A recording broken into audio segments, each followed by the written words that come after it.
darlings. My name is Emma Grimstone, and I'm going to tell you a story. So sit back, get comfortable. We're about to tell the story of The Night of the Pumpkin by Larry Hobson.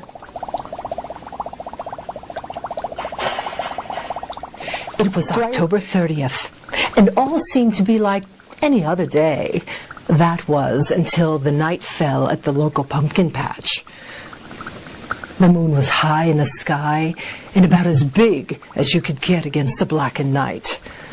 A few clouds still lingered from the rain from the storm the night before, leaving the area of the pumpkin patch wet and muddy. Pumpkins lying all over the muddy ground, just waiting for the rush of the children to stomp through the field. They would be looking for just the right pumpkin to carve and set out on their front porch.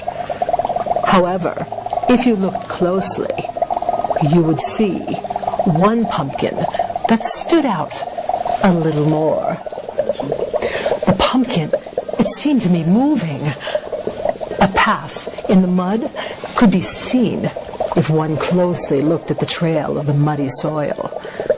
The pumpkin was still attached to the vine, but the vine was stretched out as far as it could without the pumpkin being disconnected. This wasn't a very pretty pumpkin.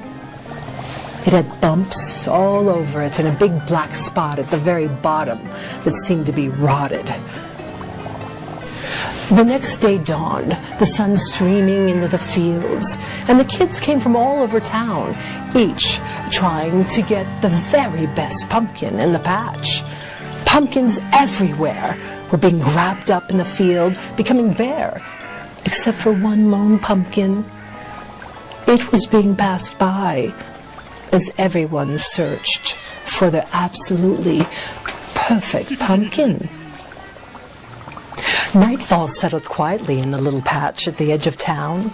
Everyone had gone home to carve their pumpkins and get ready for Halloween the next day. Oh, the pumpkin patch had been stomped and tromped and was nearly empty with the vines crushed into the mud. The moonlight spilled over the fields, illuminating a seemingly misshapen lump. It was the strange little pumpkin with the bumps. No one had noticed that the pumpkin had been moving, little by little. The bumps were growing larger. The black spot had become darker, with a purple-green vein pulsing within. The vine was no longer attached, and the path in the mud stretched longer than ever. The morning came, bringing with it Halloween. A few children scrambled out to the pumpkin patch, and they looked in all different directions, searching in the fields to see if any pumpkins were left. You see, the farmer always gave pumpkins away free on Halloween. The field looked differently today. Sad little pumpkins were left behind. Some were too small, some were too big, and some just didn't look good enough to set by the front doorstep.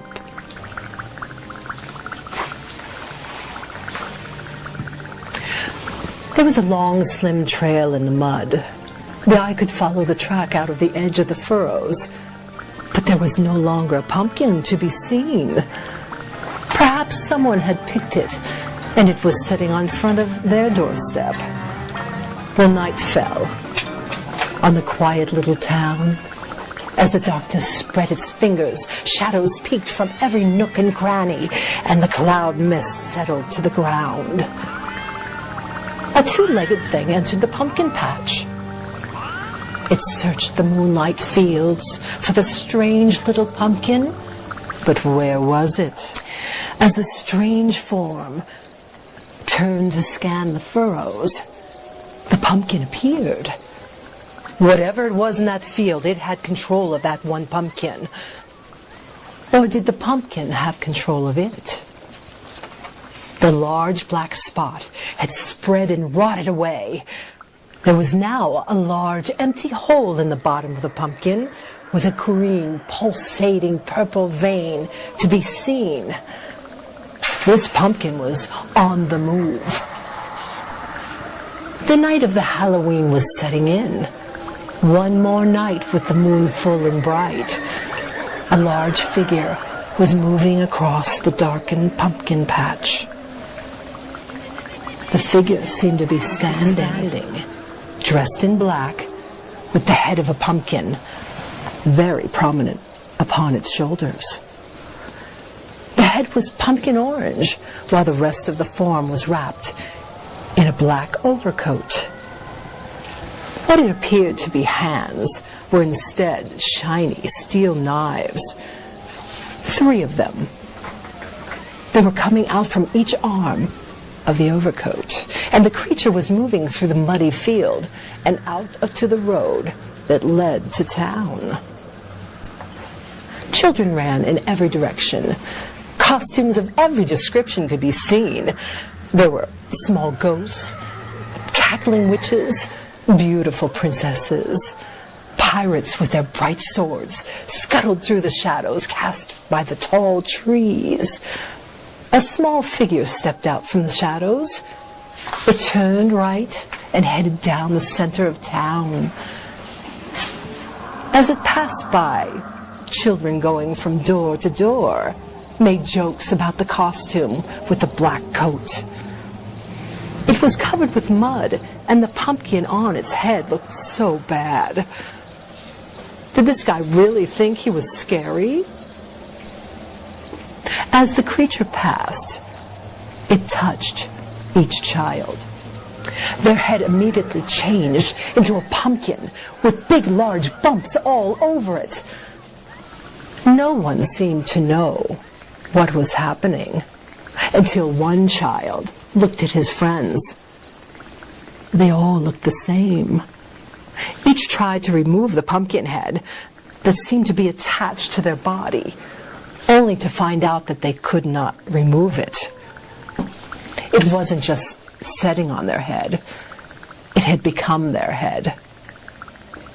The children on this Halloween night had been given a real treat. It was not the candy that they ended up getting, which would have been the treat. But I should say it was a trick. Each child had the head of a pumpkin, and they started walking in the same direction of the pumpkin patch. The road was softly lit by the glow from the huge orange moon. All that was visible was the sea of hundreds of orange pumpkins walking toward the pumpkin patch. Each pumpkin-headed child had forgotten all about the bags containing all the candy that they had collected. They had been dropped to the ground. If you looked very closely, you could see a dark figure be crouching to the ground. The creature was filling his sack with all the discarded candy. Well, the phone at the local sheriff's station was ringing off the wall. Parents were calling to say their children were missing. They seemed to have hundreds of children that had disappeared in this town all at once. Everyone started looking for the missing children, but nothing but empty candy bags could be found.